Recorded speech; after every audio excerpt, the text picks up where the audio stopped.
Shubor nagaslem jong unongsan Hima. Kakong Angela rengat henekas ngi kakhan rew tere ujamang. Kala ai da ka jingtho sya ka Megalia loka yukta halor ka Jingtrei Torti ya ka Isbt ka badan hamawyong. Nakaliang kakong Angela kala ong baya ka ni ka building lapen trade da katanat PWD ha ka jinglot ka basaw phupra klor tingka. Balapli ha ubanai Julai jongs nem arhajar arpwe. Henry tang henry ubanai ka teka jaka kala orpat bat jaw Kani ka pauru baka jing pentrei kalong ka batorti batrei tangdem. Kajing paudak lang baka jing hapslam wala ompat day ka porslap jor bat kampat dadai ru ka porslam. Henry layo iya ka jing jaw bat jing orpat ha ka ka jing te. Kalaong ru baki pat ba kimhon ya ka ka jing pentrei namar ka pisa baka sorkar ka penlut ban pentrei ya ka jaka kadai na kapla upat ba. Cucu kakong Angela kala kenok ru baga ka jing orpat ka jaka kadai namar ka Jingbamsap bu Kontraktor ubala pentrei Torti ya ka jaka. Nakaliang kakong Angela kala kentuyo usyong kenor ka Megalia loka yukta bantok kit halor ka jingshna Torti ya ka Isbt hamawyong. Megalia loka yukta to submit 2 complaints.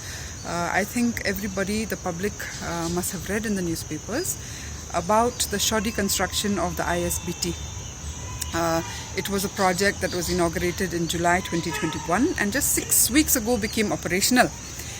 And the past few days, with just a little bit of rain, we are not even in the middle of monsoons, this construction has been leaking. There have been major cracks.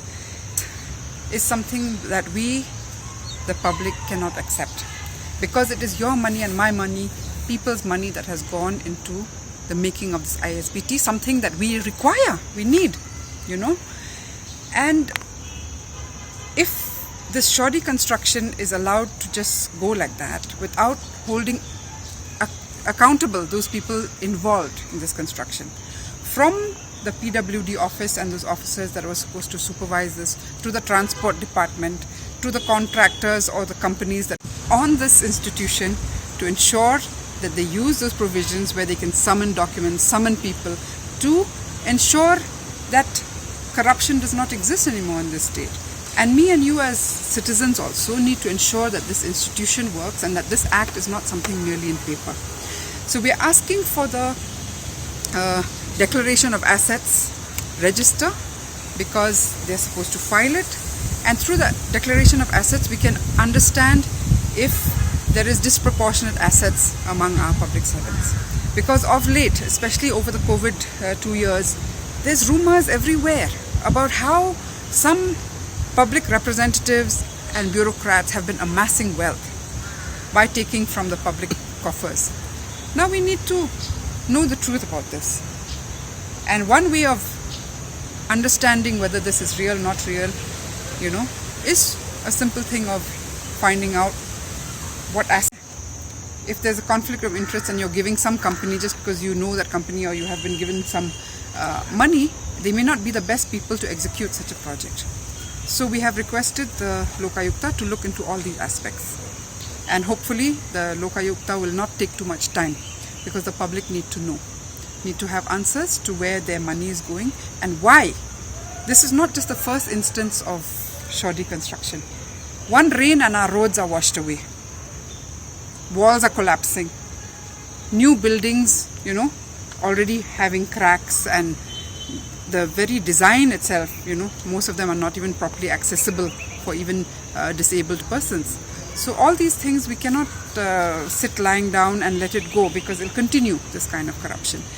Now we also took this opportunity today to file another complaint. Section 45 of the Megalia Loka Ayukta Act is implemented. Section 45 talks clearly about the fact that public servants need to declare their assets annually. IAS officers actually have to do this under the DOPT.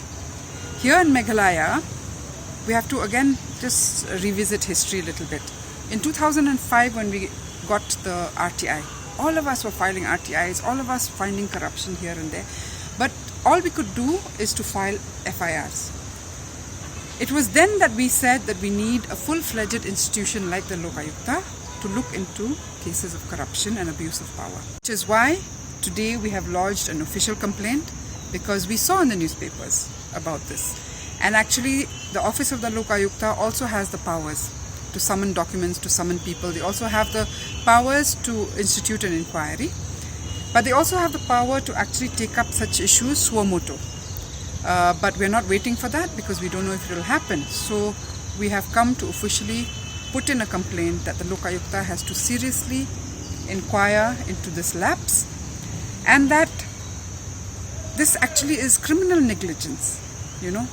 It can actually lead to loss of lives also, such shoddy construction. So everybody who has been involved in this project, from giving clearance to those who were responsible to actually checking it before there's a transfer of money to the contractors, and we also need to ask sense if there is a disproportionate asset accumulation among this class. So we hope that the Lokayukta will also ensure that this compliance is met with, because till now there doesn't seem to be a stick being used for public servants to ensure that they declare their assets.